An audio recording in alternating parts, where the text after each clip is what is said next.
Hello, and welcome to the Butterfly Sage. Today is Wild Card Wednesday, and we're going to talk about another one of my loves, animals.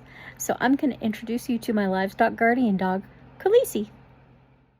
Yes, she is a Targaryen. You can tell who I wanted to win. Okay, let's sneak in here without her hearing us.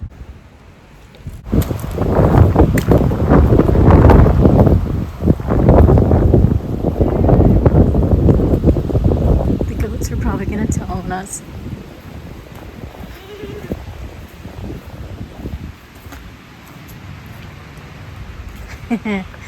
Yep, here she is waiting right here.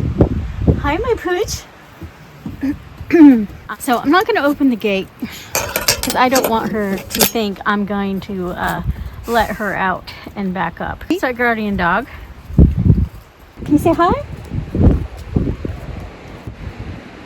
No, she does not like the rain, and it is really windy. We are about to get a rainstorm here, so she's on the ever alert. Yeah, you don't like the rain, do you?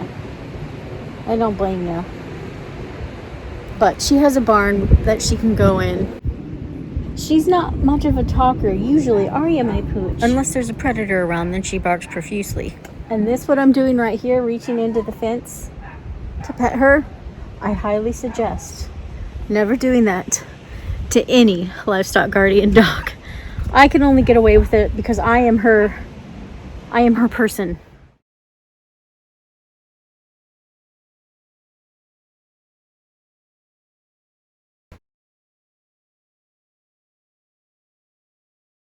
Khaleesi. Blai puta gories. Blai puta gories.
Here she is at 13 weeks. I can barely hold her. She just grew so fast and so ginormous. Livestock guardian dog breeds are generally really big dogs because they're meant to guard your livestock. They literally protect them from all predators. That includes bears, cougars, coyotes around here. If I lived in a southern state, perhaps a venomous snake. I've heard them protecting people from venomous snakes. And the cool thing is, I didn't have to teach her how to do it. They instinctively know how to protect. Now, you do have to get them used to the livestock first before you just put them out on their own. But you don't have to train them how to protect. This dog here, our dog, hates water. She hates a bath. It took us 6 people to give her a bath. All 3 of my stepsons, my husband and I, and a nephew. She's much better now. Here she is celebrating her first birthday, looking a little glum that we made her wear a birthday hat, but she was happy once we gave her her little doggy treats. Her little dog cookies. Our dog is part Great Pyrenees and part Akbash.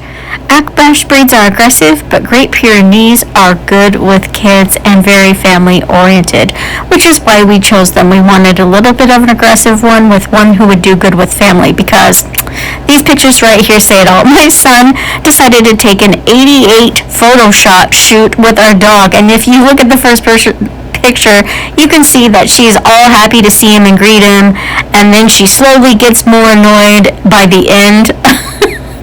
And the last picture, she's like, listen, kid, I'm done with these pictures. Enough already. So we wanted a guardian dog who was very tolerant of kids, plus my nieces and nephews that come over.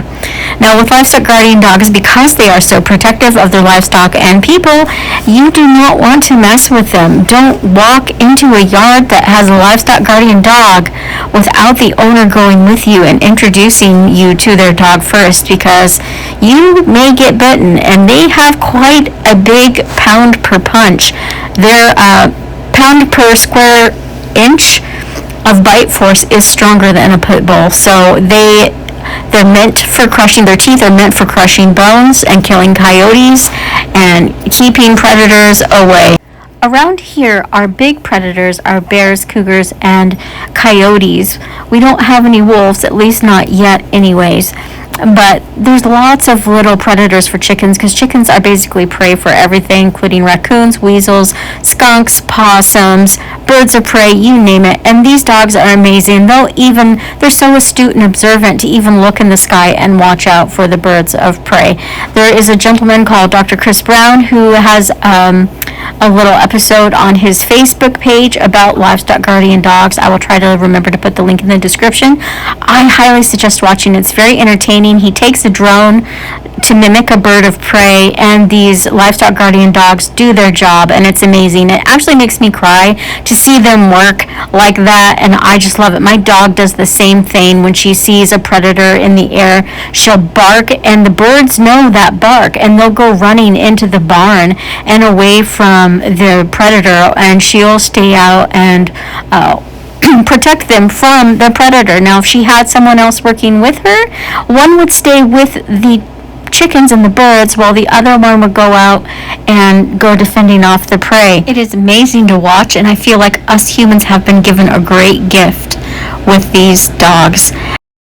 And we recently had to remove a tumor off of her. Fortunately, it was benign, but these dogs don't live very long, sadly. These big dogs only live like 8 to 12 years, and she is 8 years old right now, so I'm enjoying every moment that I can get with her.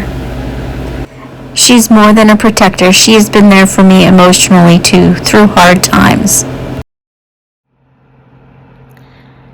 Now, these dogs are not for everyone. I don't want to promote livestock guardian dogs because they are not easy, but they are a great asset when you want predators to stay away, but you don't necessarily want to kill the predators.